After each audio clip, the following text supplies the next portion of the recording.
사람이 그 확증 평양이라는 게 있잖아요. 진짜 그렇다 생각하면 그렇게 되는 것 같은. 근데 이게 착시가 되고 착각이 되는 게 참 많습니다. 오늘 제가 그랬던 것 같아요. 보면은 이 교동문도 114번, 출애굽기도 14장, 로마서도 14장, 시편도 제가 14장이라고 114편인데 그렇게 하고 철석같이 예배 들어오기 전까지 그게 맞다고 생각하고 있었으니까 이런 걸 일컬어서 확증 편향이라고 합니다. 내가 맞다고 생각하는 게 진짜 맞는 줄 알고 있는 거죠. 오늘 말씀을 통해서 여러분과 함께 나눌 이야기는 지난주에 이어지는 말씀입니다. 하나님 사랑과 이웃사랑 두 번째 시간이고요. 모든 본문들이 지난주에 이어서 연결되어 있는 본문이기도 합니다. 우리가 지난주에 살펴본 내용이 뭐였죠? 어린 양 예수 그리스도의 피가 곧 이스라엘 백성들이 애굽에서 유월절에 하나님께서 그들에게 명령하신 대로 문설주에 발리워진 어린 양의 피로 구원함을 얻고 그들이 광야를 지나 가나안을 향하는 출발이 되게 되었다라는 것이었습니다. 오늘 우리의 삶에 어린 양 예수 그리스도의 희생하심은 곧 십자가 죽으심으로 말미암아 우리가 하나님의 자녀가 되는 은혜와 은총을 입게 되었으니 이것이 하나님 사랑이요 그 하나님을 사랑하라 하심이고 그 사랑처럼 너희도 서로 사랑하라 하심, 예수 그리스도께서 우리에게 주신 가장 큰 계명이고 또 이와 같은 말씀을 지켜 행하고 살아가는 것이 그리스도인의 마땅한 본분이다. 함께 은혜를 나누었죠. 자, 오늘 계속해서 이어지는 본문의 내용입니다.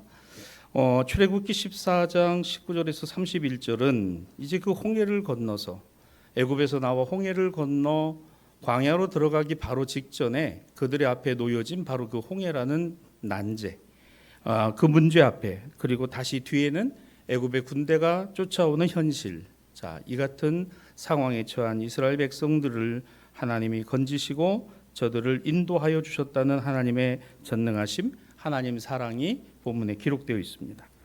이스라엘 백성들 입장에서 이제 애굽을 나왔으니 다 끝났다, 자유를 얻었다 싶었는데 앞에는 홍해요, 뒤에는 애굽의 군대였습니다. 나아가자니 빠져 죽는 것이고 뒤로 돌아가자니 다시 애굽의 노예가 되어야 하는 것이죠. 어쩌면 오늘을 살아가는 우리들이 이런 상황에 처할 때가 종종 있습니다. 앞으로 나아가자니 안 되겠고 뒤로 돌아서자니 더 이상은 어찌할 수 없는 상황. 우리는 이런 상황을 불가항력적인 상황이다 이렇게 이야기를 하죠. 어떻게 해야 될까? 여러분, 어쩌면 우리 인생은 참 수많은 선택의 난관에 처할 때가 많습니다. 바른 선택을 하고 올바른 선택을 하는 것 대단히 중요한 것이지만 나의 선택이 언제나 바른 것이고 합당한 것이고 옳은 것인가 우리는 알 수가 없다는 것이죠. 그러나 분명한 것은 있습니다. 바른 선택을 하고 또한 올바른 선택을 하는 것이 우리에게 필요하다는 것이고 우리는 그것을 다 알지 못하지만 그러나 그렇게 해야 한다, 마땅히 그렇게 해야 한다라는 것을 잊어버리지 않아야 한다는 것이죠. 자, 그런데 말씀 속에서 중요한 내용 하나 오늘 본문에서 보여집니다. 출애굽기 14장 20절인데요. 애굽과 이스라엘 사이에, 애굽의 진과 이스라엘 진 사이에 라는 말이 나와요. 자, 애굽의 진은 뒤에서 쫓아오는 애굽의 군대들이고 이스라엘은 지금 광야를 들어가기 전 홍해를 앞에 두고 있습니다. 그 사이에는 뭐가 있나요? 돌아설 수도 없고 나갈 수도 없는 불가항력적인 상황이 이어지고 있습니다. 자, 그곳에서 어찌할 바를 모를 때 가야 되는가? 돌아서야 되는가? 아니면 그 물에 가서 다 죽어야 되는 건지, 아니면 돌아서 항복하고 살 사람은 살고 죽을 사람 죽어야 되는 건가? 어찌할 바를 모를 때 하나님은 왜 여기까지, 왜 이렇게 우리를 여기에서 죽게 하시는가? 여러분, 광야로 나온 이스라엘 백성들이 40년간 끊임없이 던진 질문이 이겁니다. 왜 하나님은 우리를 여기에서 죽게 하시는가? 왜 하나님은 애굽에 잘 있는 우리들을 여기로 끌어내어서 여기서 망하게 하시는가를 질문했습니다. 그런데 그 출발과 그들의 질문 사이에는 엄청난 간격이 있다는 거죠. 6월절에 나오지 말았어야죠. 나올 이유가 없는 거잖아요. 그런데 좋았다고 했잖아요. 오늘 그 하나님의 구원의 징표를 보고 모두가 다 그 은혜를 경험하고 그들이 나왔습니다. 그리고 맞닥뜨린 홍해, 그리고 40년간 광야 생활에 끊임없이 그들은 하나님께 감사한 것이 아니라 왜 우리를 여기서 죽게 하시는가라는 원망과 불평이 그들 안에 가득했다는 사실이죠. 성경이 오늘 우리에게 보여주는 내용입니다.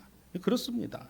하나님의 구원이라는 것은 오늘 우리에게 지속되고 그것이 끊임없이 이어지고 되뇌어져야 한다는 사실이죠.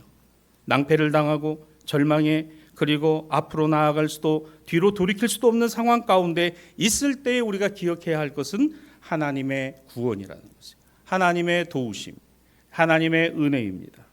그런데 우리는 그렇게 하지 않을 때가 훨씬 더 많다는 거죠.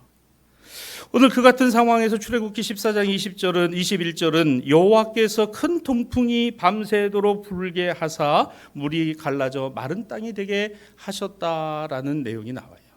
누가 하셨어요? 여호와께서, 하나님께서.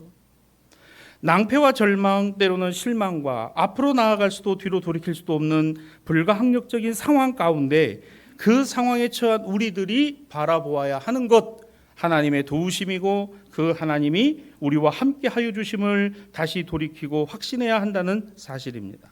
보세요. 애국 군대가 뒤에서, 앞에서는 홍해가, 그러면 이스라엘 백성들이 뒤로 돌아가는 길이든 앞으로 나아가는 길이든 길을 내시는 분은 누구신 거예요? 하나님이 내셔야 된다는 거예요. 왜? 여기까지 인도하시니까 하나님이시라고 믿는다면 그 길을 내시는 분이 또한 하나님이실 것이라고 믿어야 한다는 겁니다. 사랑하는 신앙가족 여러분, 우리의 삶이 내가 만들어서 개척해서 그 길을 따라 살아가고 있다면 하나님은 보조적인 것인 거예요. 신앙과 믿음은 그것이 보조적인 것이지 주된 것이 아닌 겁니다. 필요할 때 부르고 있어야 할 때 계셔야 되는 것이 하나님이 아니라 항상 계심이라는 거죠. 자식이 떨어져 있어서 부모와 만나지 못하고 연락 안 하니까 자식 아닌 거고 부모 아닌 겁니까? 그렇지 않죠. 그거는 바꿀 수도 없고 변할 수도 없는 것이고 그것을 누구도 막아설 수도 없는 것이라 그랬어요. 여러분, 오늘 이 이스라엘 백성들에게 홍해와 애굽은 현실이었습니다. 홍해는 나아갈 수 없는 장애물이었고 애굽 군대는 돌아설 수 없는 현실이었다는 거죠. 거기에 하나님의 현존, 하나님의 살아계심이라는 것. 사랑하는 신앙가족 여러분, 우리가 오늘의 삶에서 우리가 잊지 않아야 될 단 한 가지 사실이 있다면 살아계신 하나님입니다. 살아계신 하나님, 오늘도 역사하시는 하나님, 오늘도 우리를 능력으로 붙들어 주시는 하나님을 믿는 것이 신앙이고 우리 믿음의 고백이어야 된다는 것이죠. 홍해가 있었지만 이스라엘 백성들의 길을 내신 분이 하나님이십니다. 애굽의 군대가 쫓아오고 있었으나 그들을 막아 서시니가 하나님이십니다. 길을 내시는 분, 그 길로 건너가게 하시는 분 하나님이십니다. 바로 애굽과 홍해 사이에 하나님의 구원이 있었다는 것이죠. 여러분, 구원은 우리의 현실 안에 있어요.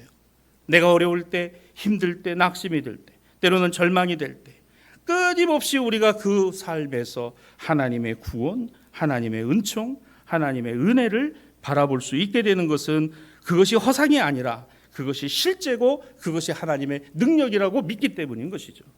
우리는 생각합니다. 우리의 계획과 노력이 마치 다인 것처럼 생각을 해요. 이게 가장 중요하다고 생각합니다. 물론 중요하죠. 열심히 준비하고 내가 잘하려고 하고 그러면 중요해요. 그러나 그것만으로 다 되는 것이 아니다라는 거예요. 여러분, 이런 경험 자주 하실 거예요. 내가 어디를 가기 위해서 잘 준비를 합니다. 준비해야 될 거, 가져가야 될 거 다 준비를 해요. 그런데 막상 현장에 도착해서 가방을 딱 불러서 보는데 뭐가 없어요. 드라이기가 없고 화장품을 안 갖고 왔고 옷을 하나 안 갖고 왔고 나는 분명히 다 했는데 실수 없이 또 확인하고 또 확인했는데 막상 가서 보니까 없어요. 속옷이 한 벌이 모자라요. 제가 지난번에 베트남에 필리핀에 강의하러 갔을 때 주일 저녁에 비행기를 타다 보니까 제가 옷 계산을 잘못했어요. 옷 계산을 주일부터 갈아입는 걸로 계산을 했어야 되는데 월요일부터 갈아입는 걸로 계산을 해서 한 벌이 싹 빠졌어요. 속옷이. 그거를요 가가지고 딱 까서 넣는 순간 발견을 했어요. 뭐가 없다? 속옷이 하루치가 없다. 같이 간 목사님이 그러더라고요. 앞뒤로 뒤집어 입어. 아니 양말도 뒤집어 신기가 어려운데 그 어떻게 속옷을 앞뒤로 뒤집어 입어요? 그걸 손으로 빨아가지고 말려서 강의 끝나고 들어오면 밤 늦는데 언제 빨아가지고 그걸 또 하나. 선교사님께 부탁을 했어요. 여기 혹시 뭐 그런 거 파는 데가 있냐 그랬더니 목사님 그 시내에 있는데 그러면은 저녁에 한번 가보시죠. 그래서 이제 갔더니 큰 그런 그 시장 같은 데가 있더라고요. 갔더니 파는 거예요. 그걸 사면서도 제가 제 스스로를 생각해 봤어요. 야, 너 꼼꼼하게 다 빠지지 않고 전부 준비해 갖고 왔다며? 하루치 싹 빠졌다는 거 너 알았어? 몰랐어요. 그 가방 들고 비행기 타고 그러고서 마닐라 갔다 또 비행기 타고 또 들어가면서 그 호텔방에 가서 그거 다 끄집어내고 개수를 쉬는 것까지도 몰랐고 그 다음에 언제 알았느냐? 하루 전에 알았습니다. 내일 게 없어요. 왜 없지? 왜 없는 거지? 같이 자는 목사님 가져가 그럴 리는 없는 거고 왜 없어요? 안 갖고 왔으니까 없는 거예요. 내가 계획하고 내가 준비하고 내가 전혀 이상 없다라고 생각하는 것이 나의 확신이 틀린 순간이었어. 너 그거 틀렸다. 너 그것 맞지 않다.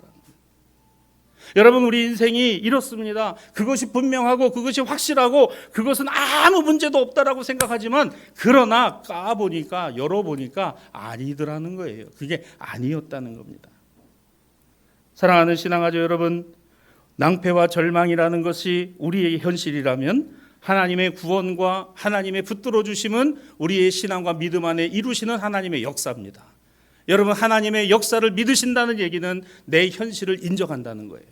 따라합시다. 나는 할 수 없으나 하나님은 하실 수 있습니다.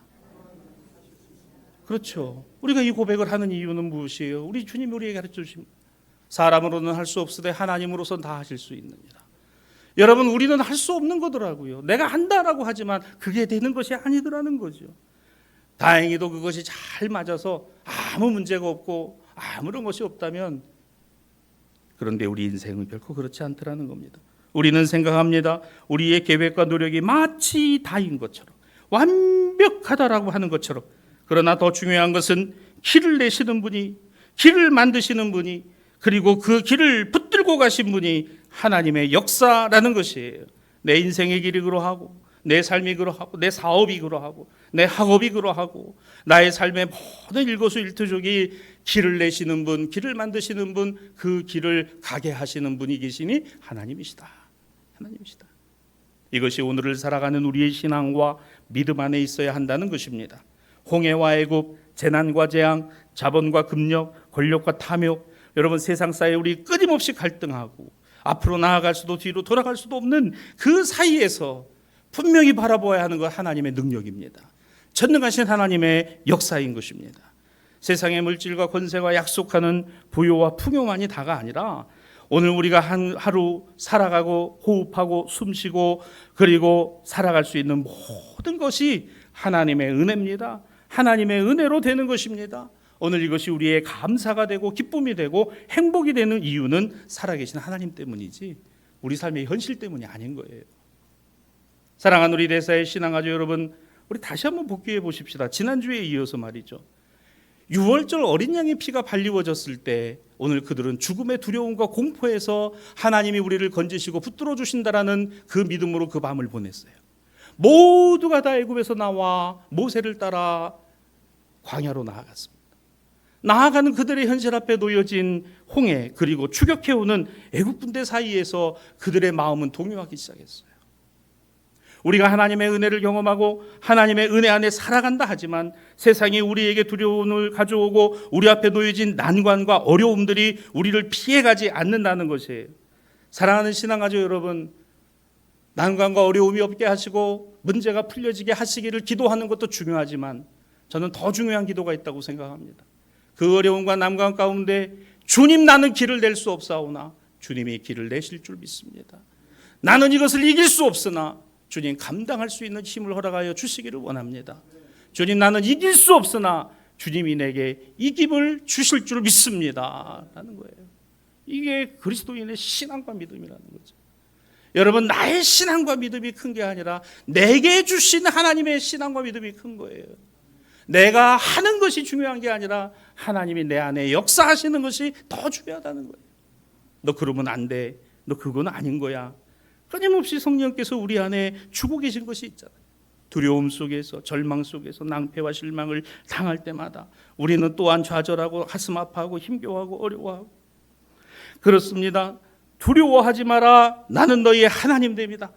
두려워하지 마라. 뭐예요? 세상을 두려워하지 마라. 낭패와 절망과 실망을, 난관을, 그리고 도달아설 수 없고 나아갈 수 없음 현실을 두려워하지 말고 너희에게 이김을 주시는, 너희의 승리가 되시는 하나님을 경외하라. 오늘 하나님 말씀은 우리에게 끊임없이 이것을 권면하고 우리를 가르친다는 것입니다. 사랑하는 우리 신앙가족 여러분, 우리의 길을 만드시는 분이 하나님이십니다. 그 길을 내실 수 있는 분이 하나님이십니다.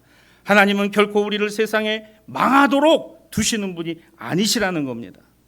오늘 출애굽기 14장 30절, 그날의 여호와께서 이같이 이스라엘을 애굽 사람의 손에서 구원하시며, 할렐루야. 그날의 여호와께서, 그날은 어떤 날이에요? 홍해가 앞에 있던 날이었어요. 그날은 어떤 날이에요? 애굽이 쫓아오던 날이었습니다. 앞으로도 나갈 수 없고 뒤로도 돌아설 수 없는 바로 그날에 이스라엘을 애굽 사람의 손에서 하나님이 구원하셨다. 할렐루야. 하나님을 경험한 사람은 하나님의 은혜를 의지합니다. 하나님의 은혜를 경험한 사람은 하나님의 은혜를 기억합니다. 그 하나님이 나와 함께하여 계심을 고백하며 살아갑니다. 사실 우리가 하나님 없이 살 때도 있었어요. 예수 안 믿고 살 때, 내 힘 의지하며 살아갈 때, 우리 하나님 없이 살아갈 때는 이런 거 잘 몰라요. 아니, 모르죠. 그러나 하나님의 구원의 능력과 은혜를 경험하고 살아간다는 것은 끊임없이 절망이 오고 낙심이 오고 난관이 닥쳐왔을 때마다 길을 내시는 분이 하나님이셔. 길을 만드시는 분이 하나님이셔. 그 길에 함께 하시는 분이 하나님이셔. 왜? 나는 경험한 바가 있어요. 나는 6월절 어린 양의 피를 경험한 바가 있어요. 나는 거기서 건져주신 그 밤에 하나님이 나를 보호해 주심을 경험한 바가 있어요. 나는 경험한 바가 있어요. 십자가에서 죽으신 어린 양 예수 그리스도의 보혈이 나를 정결케 하고 나를 거룩케 하고 나를 하나님의 자녀로 거듭나게 하시기 위하여 십자가 달리셨다는 사실을 나는 경험한 바가 있어요. 나는 알고 있어요. 나는 믿고 있어요. 그래서 내 앞에 홍해와 같은 난관이, 애굽의 군대와 같은 두려움이, 그 사이에서 나는 어찌할 바를 모르고 있을 때 내가 너와 항상 함께 있을 것이다. 사람으로는 할 수 없으되 하나님으로서는 다 하실 수 있느니라. 우리는 이 말씀을 기억하게 되는 것이니, 우리가 이 말씀을 기억하는 그 순간 아멘이 되는 것이니, 주님 감사합니다. 주님 감사합니다. 사랑하는 신앙가족 여러분, 이기려고 하지 마세요. 누르려고 하지 마세요. 밟으려고도 하지 마세요. 그냥 있는 그대로. 이김을 주시는 하나님의 방법은 사람의 방법이 아닙니다. 길을 내시는 하나님의 역사는 사람이 일으키는 역사가 아닌 거예요. 내가 생각할 수 없고 내가 상상할 수 없는, 그러나 나에게 가장 필요한 것으로 있어야 할 것으로 역사하시는 주님이시라는 겁니다. 하나님 없이 살 때는 몰라도 하나님의 구원과 능력을 경험하면 어떤 능력이나 어떤 것도 구원이 될 수 없다는 것을 우리가 깨닫는 것처럼, 우리가 알고 깨달아야 하는 분명한 하나의 사실, 하나님은 사랑이시라. 그 하나님을 사랑하라. 오늘 복음서의 말씀 마태복음 18장 21절로 이어지는 35절은 이 같은 내용을 보다 더 예수님께서 확장하여 설명하고 계신 비유이죠. 마태복음 18장 32절에 주인이 그를 불러다가 말하기를 악한 종아, 악한 종의 이야기입니다. 여러분, 왜 악한 종인가? 본문은 우리에게 이렇게 이야기하죠. 주인이 자신에게 1만 달란트의 빚을 진 종을 데려다가 그 종에게 빚을 갚으라고 하니까 그가 나는 아무것도 없습니다. 나는 갚을 것도 없습니다. 그래서 그를 보니 참 너무 불쌍하고 측은히 여겨져서 그 주인이 1만 달란트를 빚진 그 종을 탕감하죠. 이 종은 그와 같은 은혜를 잊고 밖으로 나아가 가던 길에 자신에게 100데나리온을 빚진 동료를 길에서 만납니다. 그의 목을 잡고 빚을 갚지 않는다고 그를 고발하여 옥에다 가두는 일을 벌이게 되죠. 여러분, 여기서 이 종이 그 동료에게 받아야 하는 데나리온, 이 데나리온은 성인의 하루치 품삯이니까 100데나리온이면 100일치, 대략 3개월 정도의 급여에 해당하는 돈이 될 겁니다. 작지 않은 돈이죠. 그러나 자신이 그 주인에게 입은 은혜는 그 정도가 아니라 1만 달란트라 그랬어요. 여러분, 이건요, 당시에는 만져볼 수도 없는 돈의 가치입니다. 왜 그런가 하면 한 달란트가 6천 데나리온이에요. 그러면 그 당시에 노동자들이 한 달란트를 모으려면 16년을 모아야 한 달란트를 모으는 거예요. 16년. 그러면 1만 달란트라면 어느 정도여야 돼? 그 평생에 꿈도 꾸지 못하는, 평생에 꿈도 꿀 수 없는 그런 돈을, 그런 정도의 빚을 진 사람이 주인에게 탕감을 받았습니다. 자기 자신의 힘으로는 도저히 갚을 수 없는 금액의 빚입니다. 종은 자신이 주인으로부터 엄청난 빚을 탕감받았음에도, 근데 여러분 생각해 보셨어요? 아니 이 종은 뭐 하는데 그렇게 많은 빚을 졌을까? 여러분 뭐 하는데 평생에 만져보지도 못할 이 정도의 빚을 지었냐는 거예요. 자본주의 사회의 경제에서 돈을 누가 가장 많이 벌까를 생각해 보니까 그런 어떤 회사에 이런 데들은 어떤 물건을 생산해내서 여러분 그거를 가지고서 이윤 창출을 하잖아요. 그거 사실은 몇십 원, 몇백 원, 몇천 원 그런 것들이 쌓이고 모아져서 어떤 그런 하나의 재화가 됩니다. 근데 이 고도로 발달한 자본주의 사회에 가장 돈을 많이 버는 어떤 그 집단이 있어요. 뭔지 아세요? 은행입니다.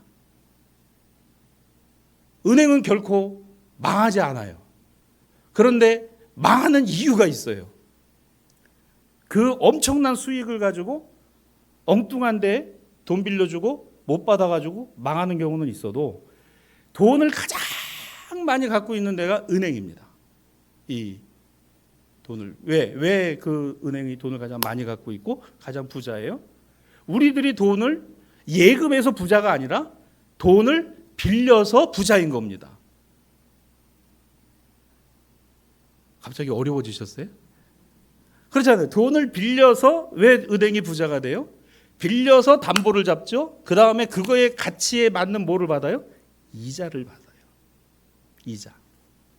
그래서 이 이자가 쌓여서 그게 그 은행에 어떤 하나의 커다란 어떤 부가 됩니다. 그래서 은행 직원들은 상여금이나 이런 것도 엄청나게 받는 거죠. 엄청나게 받아요.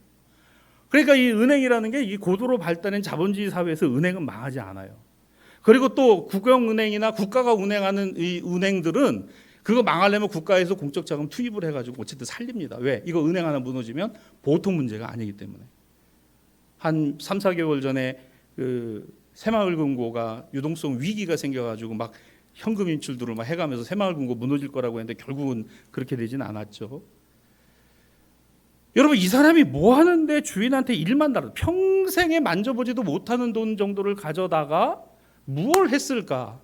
그 내용은 나오지 않아요. 그런데 이게 예수께서 제자들과 사람들을 앉혀놓고 비유로 말씀하신 것에서 그들이 알아들을 수 있는 정도의 내용이었다고 하면 도대체 무엇을 하기 위해서 그 정도의 돈을 가지고 썼겠는가? 라는 거예요. 여러분 한번 생각해 봅시다. 예수님이 이 비유를 말씀하시면 결론은 정확히 나와 있어요. 이웃사랑에 관한 겁니다. 하나님 사랑과 이웃사랑에 관한 거예요.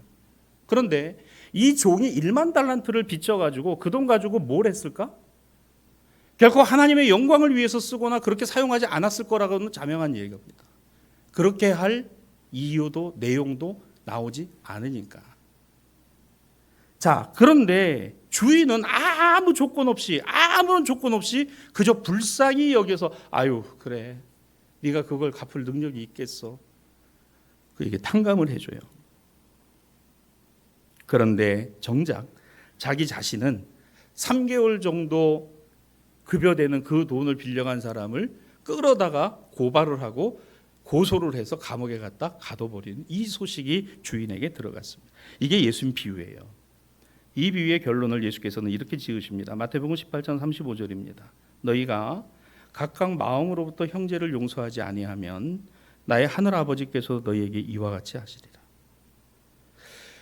너희 마음으로부터 형제를 용서하지 아니하면, 자 결국 무슨 이야기입니까? 너도 주인으로부터 용서함을 받았으니까 내가 용서해야 되는 조건과 이유는 단 한 가지, 너를 용서하신 주님 때문에 라는 거예요. 이게 오늘 말씀의 결론입니다. 사랑하는 신앙가족 여러분, 나를 구원하신 예수님 때문에 참고 견디고 그리고 인내하는 거예요. 그 예수님 때문에 이기는 거예요. 그 예수님 때문에 우리가 견디는 거예요. 그 예수님 때문에 할 수 있다 하시는 이는 주님이시라고 고백하는 거예요. 예수님 때문인 거예요. 내가 아니에요.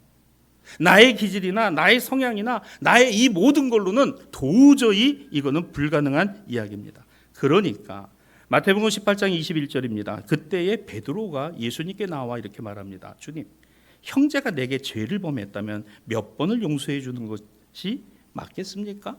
그러면 7번이면 되겠는지요? 여러분, 이 당시에 랍비들은 율법의 기준에 따라서 4번이면 돼요. 자, 4번의 용서면 된다. 4번까지는 용서할 수 있다. 그러면 최대의 관용이라고 가르쳤습니다. 근데 베드로는 여기에 플러스 3을 더했어요. 7을 했습니다. 7. 그러니까 베드로가 적어도 예수님을 따라다니면서 뭐 그런 정도의 개선은 됐던 거죠. 주님, 내가 그래도 주님 말씀 듣고 살아가니까 내가 한 7번까지는 할 수 있겠는데요. 저 이것도 많이 참은 겁니다. 주님, 저 이것도 많이 양보한 겁니다. 7번까지 말입니다. 그랬더니 예수님께서 역시 우리 베드로가 신앙 고백도 잘하더니 너 참 훌륭하구나라가 아니라 22절이에요. 예수께서 이르시되 7번뿐 아니라 7번을 7번까지라도 할지니라. 순간 계산이 안 되는 거죠. 7번을 70번이요? 이게 예수님이 말씀하시는, 그거 계산하라고 이 말씀을 주신 게 아니라 그 계산 자체를 아예 하지 말라는 거예요. 무제한적으로. 그러니까 그것은 우리가 계산하고 우리가 따질 내용이 아니라는 거예요. 왜 그럴까? 70번씩 7번 이상을 용서하신 이가 계세요. 하나님이십니다. 권 목사, 너 오늘 시편 틀렸지? 내가 그거 기록해 놓고 있어. 이건 보자. 너 가만히 내가 안 둔다. 하나님께서 혹시 그러실까 봐 하나님 제가 좀 더 꼼꼼하게 잘 볼게요. 아무개 오늘 예배당에 와서 예배드리는데 속으로는 지금 이자 계산하고 하는지 은혜가 안 된.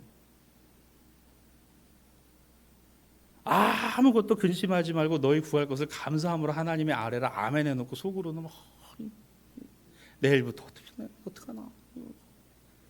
여러분, 하나님이 일거수일투족으로 우리의 마음의 신앙의 중심을 다 보고 계신다라고 우리가 믿고 있는데, 그런 상황에서 나는 여전히 주님, 나는 은혜입니다. 아니, 은혜입니다가 아니라 은혜인 거예요. 정말 은혜인 겁니다.